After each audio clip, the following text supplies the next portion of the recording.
Ladies and gentlemen, whenever I talk with Malcolm X, my 20 minutes seems to go so fast and his so slow, so I better get to the point. Louder, please. Thank you. What is a Muslim? If you were to walk up 125th Street tonight and wanted to pick out a Muslim, you would look for the most neatly and simply dressed black man that you would see passing 125th Street. If you spoke to him, he would say, "Yes, sir," "No, sir." If you asked him directions, he would be the most polite and efficient person. He does not smoke, he does not drink, he does not engage in illegal activity, and I want to begin this debate by paying great tribute to Malcolm X and to Elijah Muhammad for having brought into the Negro struggle a sense of decency, dignity, and morality, which no other movement, including those which I have been most closely associated, have done.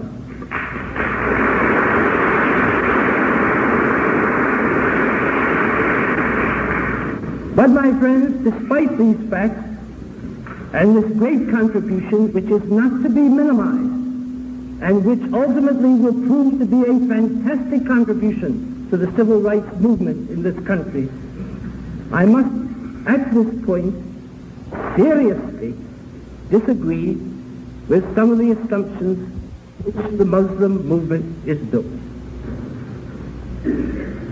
The first thing that needs to be said about the Muslim movement is not about it, but it is about CORE and the NAACP and the Urban League and all of the other organizations.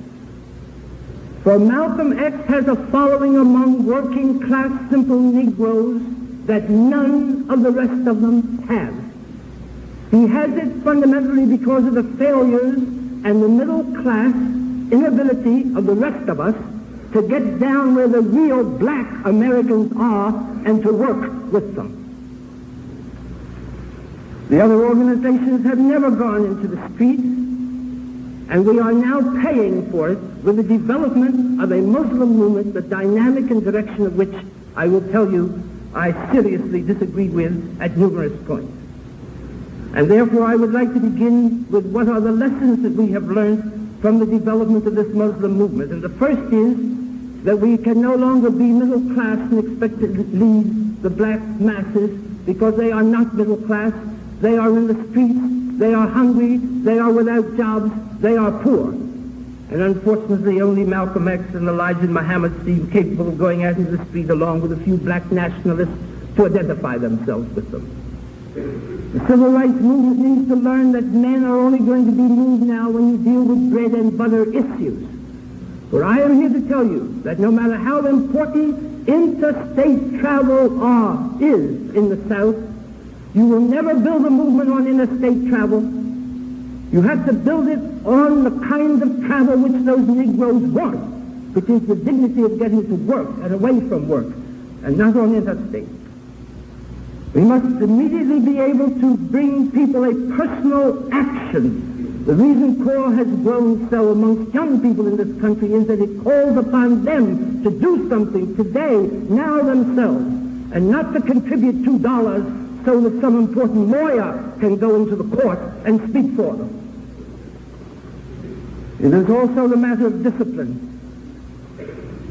Now it is to these things, as I say, that the Muslims have made a great contribution, but negatively. You will note that Malcolm X will make the most brutal analysis, the most true analysis, the most accurate analysis tonight of the brutality which has been visited upon black men. I was in the South investigating the Till murder. I have been on the chain gang. I have been arrested in most of the southern states, and everything he says in that analysis will be true. And we can have no argument on the brutality that has been visited upon my people. But that what follows in Malcolm's program is unfeasible, infeasible, utilitarian, and does not in fact ultimately give the Negro people a way to be associated in the struggle. It therefore, precisely because it is a good analysis but without an adequate program, will engender mistrust and ultimately a kind of dislike and ultimate hate of white people. Because you must give people not only an analysis of how brutal white people have been, but the dignity of knowing today, in the economic, social, and political realm, there is a way in which they can dig down into that and demand their dignity. I maintain that the Muslim movement is utilitarian. It is utopian. Where is such a state coming from? As much as the Southern reactionaries would like to give us the idea they want to kick Negroes out of here, they will be the last to do it. Is this black state going to come in Africa? If so, I can assure you El Puma or Azikiwe are not going to give 1 inch of territory to it. Where is it going to come from? What is the political objective? To get a state, but simultaneously to tell your people to refrain from political action and outline for them no political program, but to give them instead a kind of reverse racism, which makes them feel in some way, historically and otherwise, that somehow or other perhaps they are the chosen people. This is no answer for a political program and a political form of action for the political objective of getting a state. Malcolm X will tell you that he hopes that the Senate will vote billions of dollars for the setting up of this Negro state. I maintain that this is utopian. Economically, Malcolm X will tell you how when Negroes own theaters, little restaurants and laundries and the like, that this is some way in which they can economically deal themselves in the American situation. Now, I maintain, Malcolm, that the Chinese have owned laundries and restaurants for a very long time. But it doesn't seem to me that this is a basis for their establishing a separate state somewhere. We can, particularly when Negroes themselves want all the things that you need steel mills for. And obviously, I don't think the Negroes are going to be happy in this state unless you can produce automobiles, amongst other things. Next is the fact that there is a reverse psychology here. A reverse psychology. They treated us that way. They cut us out. Therefore, we have to turn around somehow and respond to this by cutting them out. And I shall come to this point in a moment because I think this is the fundamental problem of the whole. The Muslim movement is a movement of withdrawal from the real struggle by its own limitations of black first, black only, black business. It is dedicated in this time when every black man should be fighting to a principle of avoidance. For in the social struggle, there is inevitable and essential conflict, economic and social. And even if the Muslims were to get a state someday, they would only get it out of travail and economic and social struggle. And they have no program. It is not a program to tell people to buy black, or to set up restaurants, or to own laundries. That is not a political program. I am for all of that, but that is not it. Change requires power, and that power for any group will be a violent power in which they are talking about guns, or some other method which depends on violence, or it will be a method which depends on nonviolence. And the fact of the matter is, people have to be put into action for whatever you are trying to achieve. And the Muslims actually do not have any program. I sometimes suspect that way in the back of their minds is some ultimate battle which must be fought. But if so, people should be educated now as to what that battle is, how it is to be fought, what the methods are to be used, if you are talking about getting a homeland somewhere in this world. The Jews did not get a homeland because they asked for it, but because they fought. Now, their movement depends on authority, and they would set up a theocratic state. Is Elijah Muhammad or Malcolm X to tell me and you, if we go to that state, how we are to think? If this state is to be basically a Muslim state, then I don't want to be in that state because I want to be able to cry out for academic freedom, civil liberties, and justice without being told that I am crying out against God. And in a theocratic state, I would have my head chopped off because I would not be still. But I would be in the danger of being told this is not in keeping with what Elijah Muhammad wanted. The movement depends on authority.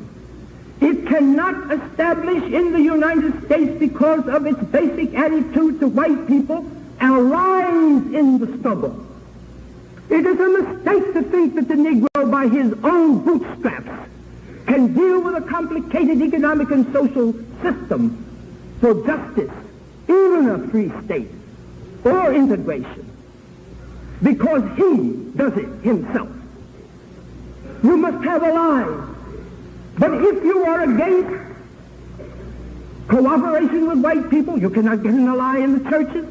If you are against cooperation with white people, you cannot get allies in the labor movement. Where are these allies coming from? And this adds also to the political unreality of the thing. On the contrary, these movements can and will be used by liberals to excuse, by fascists to disrupt, and by demagogues to grasp power, and by all reactionary forces in this country to retard those movements which are relevant. And I call to your attention.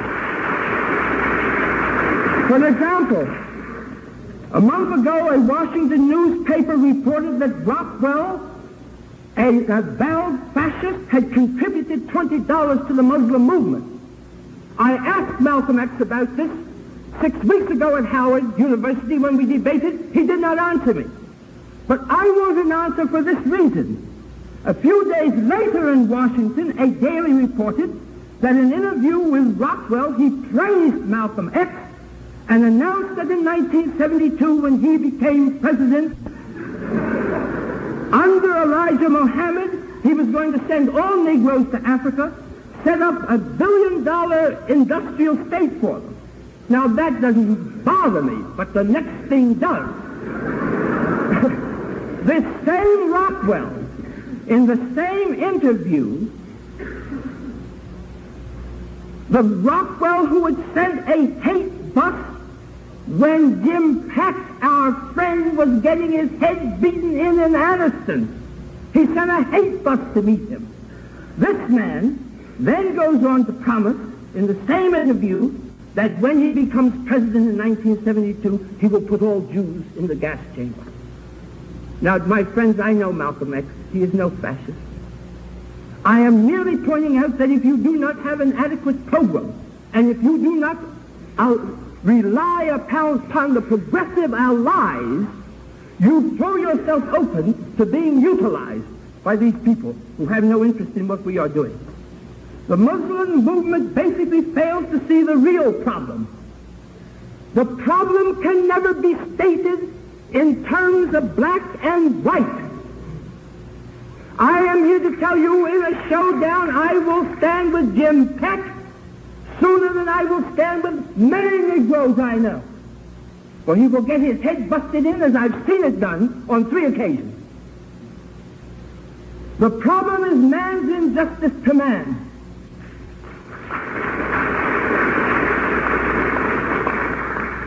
It will become the thing it hates most. That is the danger of the Muslim movement. That it itself will adopt a superiority, except it will be a black one as against a white one. Now, I ask you, Who has the right to limit my rights of association? Who can tell me who my friends ought to be? And yet the Muslims denounce my friend Jim Farmer because he is married to a white woman, and they call the kind of thing which Jim Peck did in Anniston, where Negroes and whites, in the name of humanity, not black or white, were literally burnt to death. They denounce him in their paper, Mohammed Speaks. How can you do this? No movement who determines who my friends are to be is the movement which I can understand. Now, the best Muslim contribution has been the fight against depravity in the Negro community. I salute Malcolm X for breaking down all kinds of sexual immorality and dope and stealing and prostitution in Harlem. But he's losing a battle. For the dope, the stealing, the prostitution is an integral part of segregation, and he cannot ultimately win it. But in Montgomery, where the people became active themselves, a creative form of dealing with depravity came about because the people were involved in the bus protest out of their new dignity, because they were standing up and they were fighting for their rights. Crime was reduced 50%. You cannot do this merely by preaching for a job that has already been done.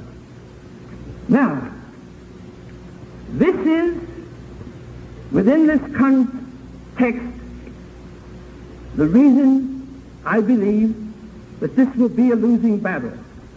And in my rebuttal, I should like to do the following: to tell you what I think the real struggle of our time over the Negro problem is, but to put it clearly now so you will understand the framework within which I put it.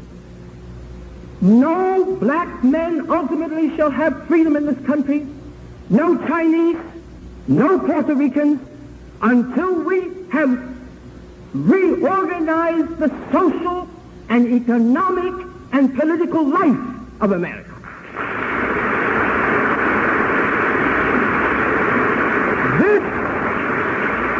This democratization and socialization the Negro cannot do alone. He can contribute greatly toward it. He can contribute vastly toward it.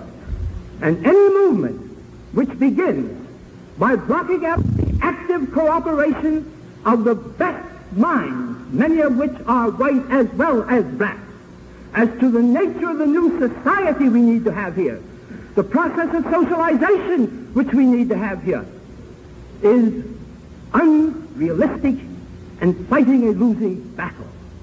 For the problem for the Negro is now to emerge and himself to create allies who will stand with him for progress.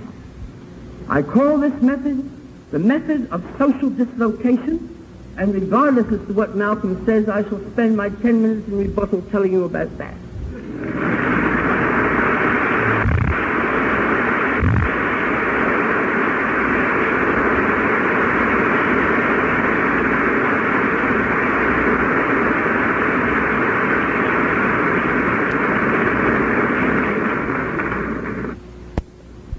In the name of Allah, the Beneficent, the Merciful, to whom all praise is due, whom we forever thank for giving America's 20 million so-called Negroes the most honorable Elijah Muhammad as our leader, our teacher, and our guide. Mr. Moderator, Reverend Harrington, and Dr. Rustin, and our brothers and sisters and friends here at the Community Church, we are very thankful for the opportunity to represent to you that which is being taught here in America today by the Honorable Elijah Muhammad as the only solution to the problem that faces Uncle Sam today. And Uncle Sam's number one problem, whether it is admitted publicly or not, is Uncle Sam's race problem. And as Reverend Harrington pointed out, actually I wasn't born Malcolm Little. Little is the name that the white man who owned my grandfather during slavery put upon him to identify him as his property. And after hearing that which is taught by the Honorable Elijah Muhammad, and realizing that that last name actually was not my name, but rather was the name of the last white man who owned my grandfather, I gave it back to him along with his religion.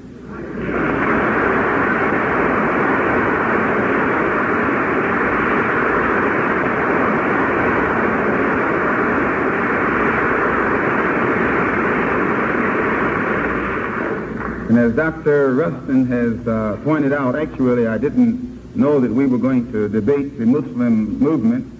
I thought maybe we were going to debate the merits of integration and separation, and because it's more important.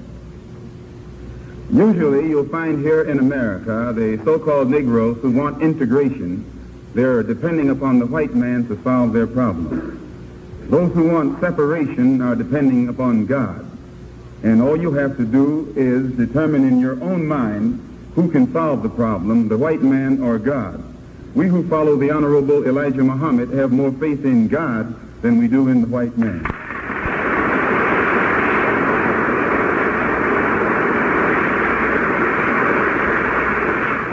It is the presence of the white man that has created the problem, and it is the deeds of the white man that has created the problem. And usually the criminal who has committed the crime is never the one to whom you look for a solution to that crime.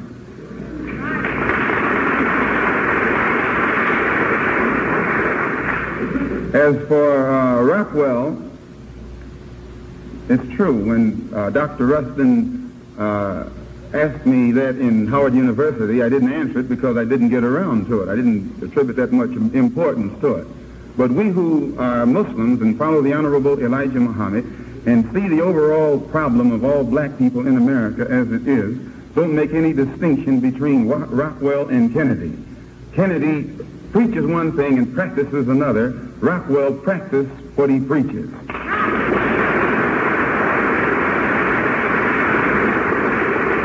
And when I say Kennedy, I mean John F.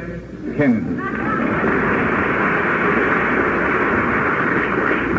The man who promised all the American so-called Negroes who vote what he was going to do for them when he got in office, and has yet to do the first thing that he promised, but has paid off the Negro leadership so that they are silent and say nothing about the promises that he originally made to get Negroes to vote for him.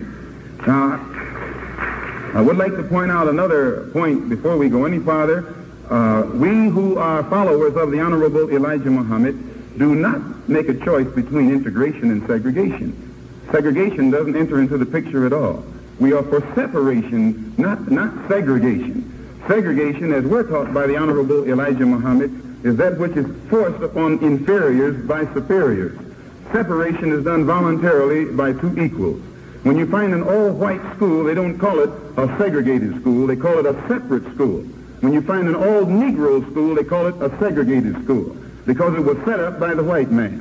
If it was an all-black school that had been set up by the black man himself, run by the black man himself, with the curricula that they follow, put in the school by the black man himself, they would call it a separate school. And it would be just as independent and on equal basis with the white school. But because the Negro schools in Harlem have been set up by the white man himself on an inferior basis with inferior teachers in inferior buildings, it's a segregated school. And we don't go for any form of segregation any more than Dr. Rustin does. But if we turn around and try and integrate with the man that set up the segregated system, we would be trying to integrate with the criminal who's responsible for that crime. So we separate from him.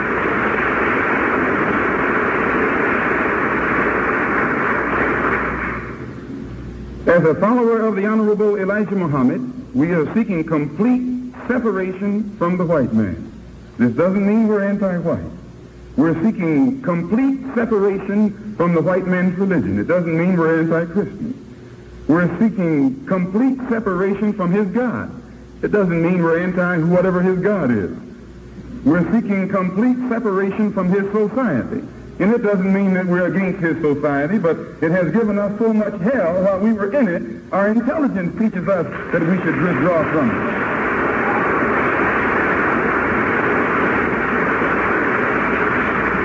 And we are, as followers of the Honorable Elijah Muhammad, we are seeking complete separation from the white man's government. And I specifically say white man's government because the black man has had no part in it, other than as a tool or a stool or a parrot or some kind of flunky at the highest level. So since this is the only part we see any hope of our ever playing in the white man's society, in the white man's government, in whatever system the white man has, we withdraw from it, not because we're hostile, but we see that this is the only way that we can solve the problem, by withdrawing from it and attacking the problem ourselves, among ourselves, with the help of our God. Now you may say, well, why do we want to withdraw and separate from everything that the white man stands for? Because as I foresaid, we believe in God. And we believe in all of God's prophets. We believe in the scriptures that the prophets brought forth on this earth. And according to the biblical scriptures and the Quranic scriptures, we believe that America is doomed. We don't see any hope for America. We believe that because of the seeds that America has sown, America must reap this harvest someday. And whereas most people saw how Rome reaped as it sowed, how the Babylonian Empire reaped as it sowed, as the many great empires, the Egyptian Empire reaped as it sowed, the people in America today are so subjective in their reluctance to analyze the problem that they're in. They can see that the same as those nations in the past had to eventually reap as they sowed, that they themselves must someday run into this same harvest. And as black people here in America who were born among white people, lived among white people, watched white people in all walks of their particular lives, we feel that the white man has doomed himself. His attitude has brought doom upon himself.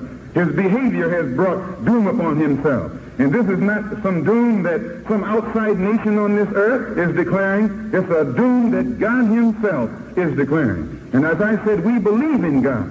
And we believe that if we separate ourselves from the corrupt white society, from the corrupt white government, from the corrupt white man, and turn back toward the religion of our forefathers and rely upon the teachings of our forefathers, perhaps we can develop a higher sense of morals and a higher sense of decency, which is missing in the white society today, and earn the forgiveness of our God before he steps in and wipes out the white man.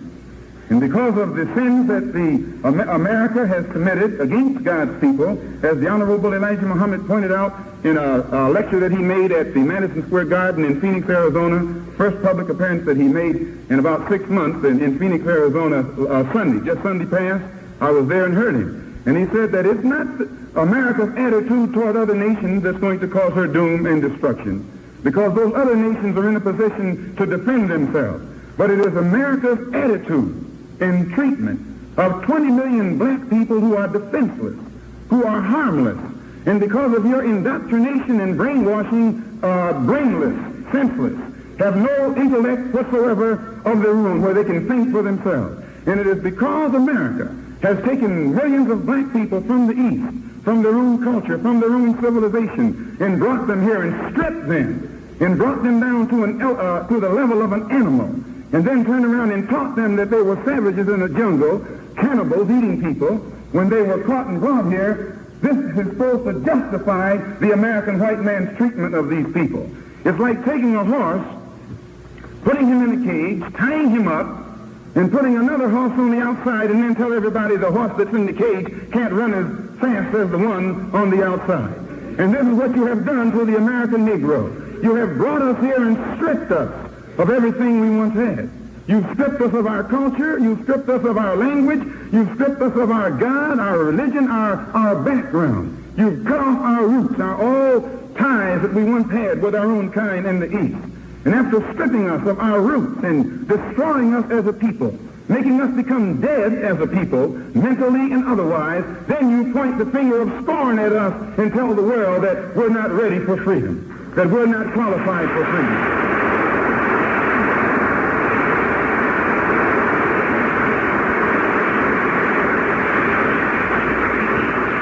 All praise is due to Allah. And it is for this reason that God is bringing America to her knees. It is for this reason that God is going to judge America. It is for this reason that America is doomed, and it is for this reason that we who follow the Honorable Elijah Muhammad feel that our only hope is not integration with a doomed society, but complete separation from a doomed society. One of the signs that manifests the wrath of God today against America and against the white world, period, is the upset in nature. Everything that America tries to do today, wherein once you were successful in all of your efforts, all of your endeavors were successful. Anything that Uncle Sam put his hand on turned to gold. Everyone bowed to Uncle Sam. Everyone respected Uncle Sam. But not because I say so, but for facts. Today, the shoe is on the other foot. The whole world is turning its back on Uncle Sam. The whole world is looking down on Uncle Sam. The whole world looks at Uncle Sam with contempt and with increasing hatred. Why? Because Uncle Sam is the earth's leading hypocrite. The number one hypocrite on this earth is Uncle Sam.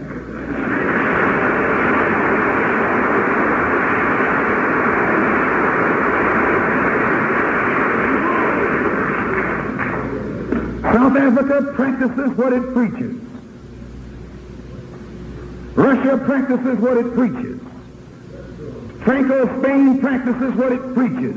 It's a dictatorship. It doesn't preach freedom. South Africa doesn't preach freedom. Russia doesn't call itself the leader of the free world.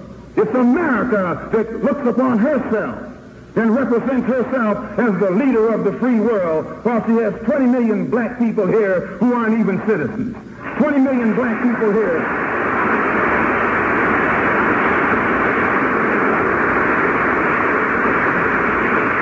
How can you and your government leaders stand up in the United Nations and point the finger at South Africa for practicing what it preaches? It preaches apartheid and it practices apartheid. It preaches the inferiority of the races and it practices the inferiority of the races. Whereas you preach one thing and practice another thing. You say that this is a land of equality and 20 million of your black citizens, so-called citizens, don't have equality. You say that this is the land of freedom and 20 million black people here don't have freedom. You say that this is a land of justice and 20 million black people here don't have justice. And the government, from the Supreme Court, the Senate, and the Congress, and the President on up or down, is not able to combine to bring about any change in the attitude of white America toward black America.